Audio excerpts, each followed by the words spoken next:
ke-9 dari seri Pria Tangguh, pernikahan. Komunikasi adalah dasar dari kehidupan, dan komunikasi tidak didasari oleh kemampuan untuk berbicara, tetapi kemampuan untuk mendengarkan. Selamat mendengarkan.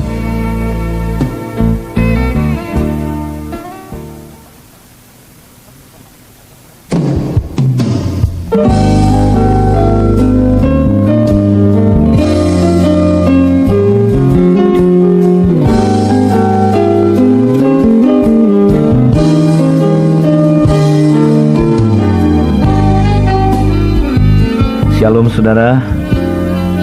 Saat ini kita tiba kepada perbincangan mengenai pernikahan. Saya percaya perbincangan ini berguna bagi mereka yang sudah menikah, tetapi juga bagi mereka yang belum menikah.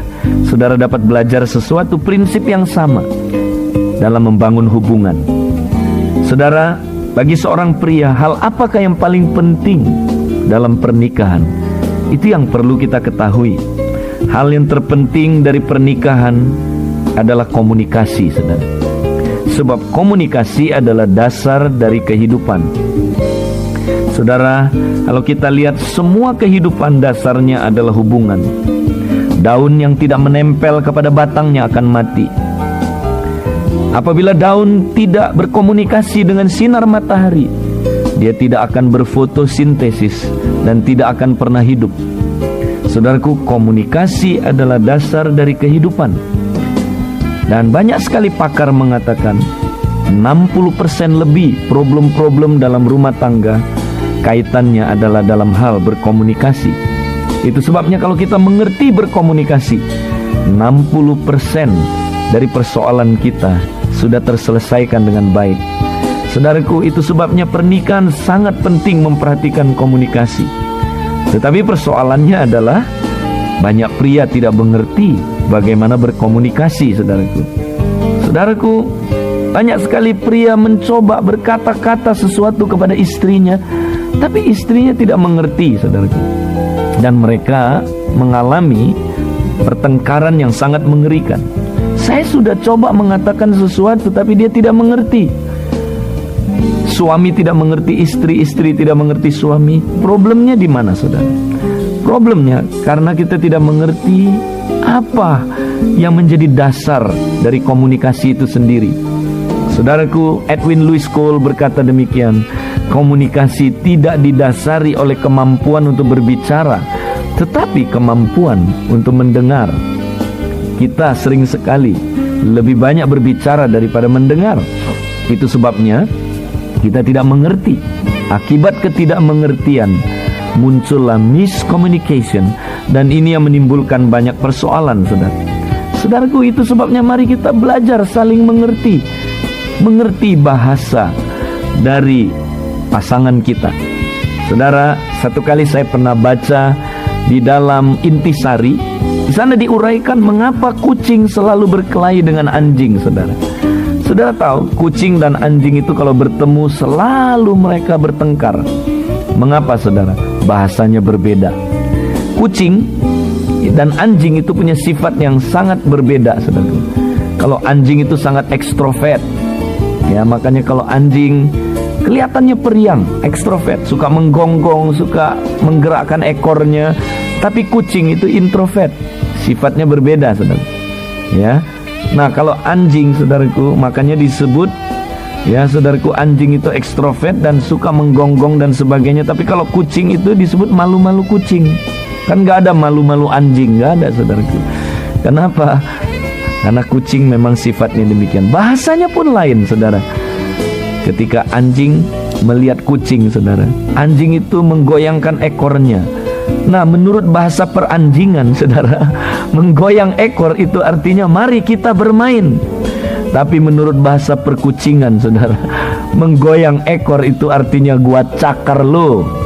Nah, timbullah pertengkaran yang sangat mengerikan, saudaraku, sehingga keduanya tidak bisa cocok. Bagaimana caranya, saudara, supaya anjing dan kucing cocok? Gampang, saudara. Dari kecil, peliharalah mereka bersama-sama. Beri makan bersama-sama, beri minum bersama-sama. Saudara pernah lihat kucing dan anjing tidak lagi berkelahi karena mereka dari kecil bersama-sama sudah belajar bagaimana bahasa dari pasangannya, saudara. Nah, saudaraku, demikian juga kita perlu belajar mendengar lebih banyak daripada berbicara. Itu sebabnya Tuhan memberikan kita satu mulut, dua telinga, supaya kita lebih banyak mendengar. Saudaraku, banyak pria sudah coba mendengar, tapi belum sampai benar-benar mendengar. Bahasa Inggris ya dibedakan dua kata, hear and listen. Saudaraku, kita sudah hear, kita sudah, saudaraku, mendengar, tapi belum mendengarkan, belum sampai menyimak dengan dalam. Saudara, dulu saya jarang mendengar istri saya, saudara, ya, atau saya dengar tapi formalitas. Ketika dia berbicara, saya dengar, saudara, tapi saya tidak mendengarkan. Nah, ketika dia berbicara, ya, saya jawab maksudnya itu, saudaraku, apa? Supaya dia cepat diam. Kenapa? Saudara tahu wanita itu makhluk yang sangat-sangat suka bicara, kan? Makhluk halus ini, saudaraku, tapi bukan setan, ya. Dia sangat suka berbicara, dan pria seringkali nggak sabar mendengarkan pembicaraannya, saudara. Jadi saya, supaya dia stop berbicara, kan dia radio rusak, kan, rasanya, kan. Kita pengen cepet on off-nya dimatiin, saudara, supaya dia tidak lagi berbicara, karena kita kurang suka mendengar. Saudaraku, jadi saya bilang ho-oh. Tahu nggak, saudara? Ho-oh itu ada dua macam. Ho-oh yang benar-benar nangkep, atau ho-oh yang karena kita udah sebel. Sama kayak jemaat bilang amin, saudaraku. Ya, kalau pendeta khotbah, jemaat bilang amin, itu ada dua macam. Amin maksudnya diberkati, saudaraku. Benar, firman Tuhan itu saya diberkati. Atau amin, lu cepat turun, lu cerewet, lu ngomong panjang lebar, ya, khotbahnya buka begitu lebar, nggak bisa tutupnya. Amin, cepat turun. Nah, itu pendeta kurang peka, saudaraku. Dia pikir khotbahnya sangat diberkati, dia tambah lagi khotbah, makin kenceng orang teriak amin. Nah, itu amin yang lain. Nah, dulu saya begitu, saudara. Ho-oh, tapi ho-oh yang lain, saudara. Akhirnya saya bertobat, saudaraku. Ternyata saya kurang mendengarkan istri saya. Itu sebabnya istri saya stres dan tidak ada komunikasi yang baik. Saudaraku, setelah saya belajar mendengar, akhirnya, saudaraku, komunikasi itu muncul. Kita nggak perlu teknik yang macam-macam, saudaraku. Komunikasi itu sederhana. Belajarlah mendengar. Mendengar yang bagaimana? Mendengar dengan hati, ya. Tapi nggak cukup, saudaraku, mendengar dengan hati. Mendengar sampai saudara menemukan kebutuhannya. Kita sering mendengar tapi nggak menemukan kebutuhannya. Kita mendengar tapi permukaannya aja, tidak tahu kebutuhannya apa, need-nya apa. Wanita kalau sharing, kebutuhannya adalah diayomi, saudaraku, dimengerti. Kebutuhannya adalah kita concern sama dia, kita ayomi dia. Itu aja yang dia butuhkan. Setelah kita ayomi, kita concern, biasanya wanita merasa lega. Nah, banyak pria, dia dengar tapi dia nggak pernah ayomi, dia nggak pernah menemukan kebutuhan wanita itu. Malah dia timpalin, mama gitu aja. Ya, caranya gampang ini nih, 1, 2, 3, 4. Dia pakai logika, ya, pakai jawabannya 1, 2, 3. Malah istrinya makin luka, malah istrinya makin bilang begini, papa nggak ngerti saya. Pasti saudara ketawa atau dengerin ini, saudara, ya. Kenapa, saudara? Karena itu pengalaman, saudara, pengalaman demikian. Saudaraku, dengarlah sampai engkau menemukan kebutuhannya. Bagaimana supaya mendengar itu jadi gaya hidup dalam hidup kita? Bukan acara aja, bukan event tertentu aja. Jadikan mendengar sebagai gaya hidup. Ini dipraktekkan bukan hanya kepada istri, tapi juga orang yang kita pimpin, siapapun, saudaraku, di sekeliling kita. Mari kita belajar mendengar sebagai gaya hidup. Caranya bagaimana? Saya berikan tipsnya, saudaraku. Edwin Louis Cole sekali lagi berkata demikian. Mendengar adalah sebuah pelayanan, saudaraku. Mendengar adalah pelayanan. Sama pentingnya dengan khotbah, sama pentingnya dengan konseling orang lain, sama pentingnya dengan kita melayani kemana-mana. Mendengar adalah sebuah pelayanan, pelayanan yang sangat penting. Mari pria sejati, kalau engkau ingin jadi pria yang tangguh, jadilah pria yang mendengar. Ingat statement ini, saudaraku, bersama-sama mari kita ucapkan.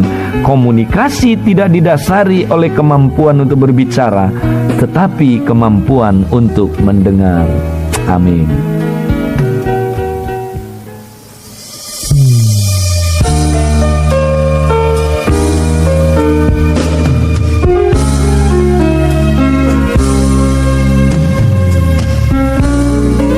berikut ini adalah kesaksian dari peserta pemuridan pria yang begitu diberkati lewat topik yang baru saja kita dengar bersama-sama. Saya adalah suami dari seorang istri, bapak dari 2 orang anak. Bahkan pada saat ini saya sudah mempunyai cucu umur 1,5 tahun yang berada di negeri Belanda. Sebelum saya mengikuti Christian Men's Camp, kehidupan saya sungguh sangat kotor. Saya melakukan dosa-dosa yang tidak pernah mungkin terpikir oleh saudara-saudara sekalian. Saya sudah melakukan aborsi kepada anak sendiri sebanyak 3 kali. Pada saat itu saya pikir aborsi adalah hal yang biasa. Dan kemudian saya juga menyembah berhala. Saya mengikuti dukun-dukun. Bahkan ada satu dukun yang mengatakan bahwa Tuhan Yesus itu baru di tingkat 3 dan dia di tingkat 7. Pada saat itu saya mempercayai dukun ini. Dan hobi saya yang paling saya senangi adalah berzina. Kami sudah menikah selama lebih dari 30 tahun. Tetapi daripada hari pertama pernikahan kami, cekcok senantiasa terjadi di dalam keluarga kami. Bahkan 15 tahun terakhir dari pernikahan kami, saya dengan istri saya sudah pisah ranjang istilahnya. Bahkan kita tidak pernah berkomunikasi. Kalau saya mau menanyakan sesuatu hal kepada istri saya melakukannya melalui anak saya. Dan demikian juga kebalikannya. Saya adalah seorang yang sangat egois, mau menang sendiri, dan sangat diktator di dalam rumah tangga. Kalau istri saya salah, saya pukul dia. Bukan hanya ditampar, dipukul. Bahkan kalau dia jatuh, saya injak-injak dia. Sehingga sampai saatnya itu merupakan kesenangan bagi saya kalau menyiksa istri saya. Istri saya kalau melihat saya, dia sudah kayak melihat monster. Dia sampai tergidik tubuhnya. Dan hal ini berlarut-larut. Sehingga akibatnya juga kepada anak-anak kami. Anak wanita saya tidak tahan lagi. Kemudian dia minta izin kepada ibunya untuk meneruskan sekolahnya di negeri Belanda. Anak saya yang laki-laki akhirnya terjerumus memakai narkoba. Sejak tahun 97 hingga saat ini dia memakai narkoba. Pada suatu hari datanglah seorang kawan mengajak saya untuk mengikuti seminar atau men's camp itu tentang pria sejati. Dalam hati saya bilang, apa itu pria sejati? Kurang sejati apa ini saya ini? Anak saya sudah ada, jabatan saya cukup baik di perusahaan. Bahkan saya cukup populer lah di antara kalangan wanita-wanita lain. Kurang apa lagi? Saya bilang nggak perlu. Tapi teman saya ini satu ini konsisten sekali. Dia jemput saya. Dia bahkan dia katakan, ayolah ikut Brur. Brur pasti akan mendapatkan berkat yang daripada Tuhan. Akhirnya hanya untuk menyenangkan kawan saya ini, saya mengikuti men's camp. Pada saat saya mengikuti men's camp, firman Allah yang disampaikan oleh hamba-hamba Tuhan tempat itu sangat menyinggung hati saya. Saya katakan semua itu yang disampaikan itu, ya itu untuk saya lah. Di situ saya mengerti bahwa saya bukan merupakan seorang pria yang sejati. Sebab seorang pria sejati, kita harus mencontoh kepada pria yang paling sejati, yaitu Tuhan Yesus. Akhirnya saya memberanikan diri untuk mengakui segala dosa saya di hadapan kawan-kawan saya di dalam men's camp itu. Dan puji Tuhan, pada saat itu segala beban yang ada di pundak saya itu terlepas. Sesampainya saya di rumah, saya berlutut di hadapan istri saya, menangis minta ampun kepada dia. Sebelumnya memang saya sudah minta ampun kepada Tuhan, tapi saya kemudian minta ampun kepada istri saya. Dan puji Tuhan, Roh Kudus bekerja dengan dahsyat di situ. Istri saya memeluk saya, mengangkat saya, katakan, saya sudah mengampuni engkau. Itu satu hal yang luar biasa. Kemudian setelah saya mengikuti men's camp itu, saya berusaha untuk merubah diri saya. Apa yang menjadi kebencian istri saya tidak lakukan lagi. Akhirnya komunikasi kami menjadi lancar. Yang tadinya kita sudah hidup berpisah satu sama lain, kemudian kami boleh kembali menikmati masa bulan madu kami. Istri saya berkata, ayolah kita pertama-tama membeli cincin kawin baru, karena cincin itu lambang untuk perkawinan. Dan kami beli cincin itu dan kami pakai masing-masing. Dan kemudian dia bilang, oke, kita sekarang beli tempat tidur yang baru, ya, dan kita akan berdoa bersama-sama agar tempat tidur ini senantiasa menjadi tempat tidur kekudusan bagi kita berdua. Dan puji Tuhan, kalau pada saat ini komunikasi kami dengan anak-anak juga sudah baik. Dengan anak saya yang di negeri Belanda, yang tadinya tidak mau berbicara dengan saya, dia baru saja kembali ke Indonesia dan kami mengadakan satu pembaharuan bersama-sama. Dan dengan anak laki saya, puji Tuhan, dia sekarang ada di panti rehabilitasi narkoba dan ada di Jogja. Puji Tuhan, kami baru 3 hari yang lalu menerima surat dari pembimbingnya. Di dalam surat itu dinyatakan bahwa anak kami ini sudah berhenti dari penggunaan narkoba.